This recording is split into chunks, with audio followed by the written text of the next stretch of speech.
Last week, I made a video explaining how I write comics and how I approach that chicken or the egg question of whether to write it or to draw it first by really kind of doing both simultaneously, drawing out my panels and then writing out what goes into them. But I realized that I had forgotten a part of the equation, the actual genesis, or really the nexus of where the story ideas come from and how I get from that to making an actual comic.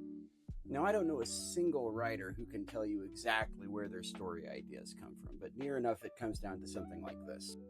It tends to happen where one idea meets another idea, the two ideas come together, they merge, and then they create this third story idea. As far as what those ideas are, though, and how they ultimately come together is something that's going to be up to each individual writer and the kinds of stories that they like to write. Taking the chicken or the egg question out of it for a moment, what I generally do is to begin writing my story out in prose, as though it's an actual novel.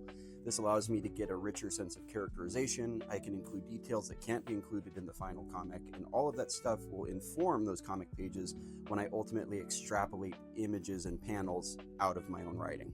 And I do this part longhand because I enjoy the tactile experience of writing with a fountain pen, and it also forces me to interact with my ideas in a different way than if I were typing.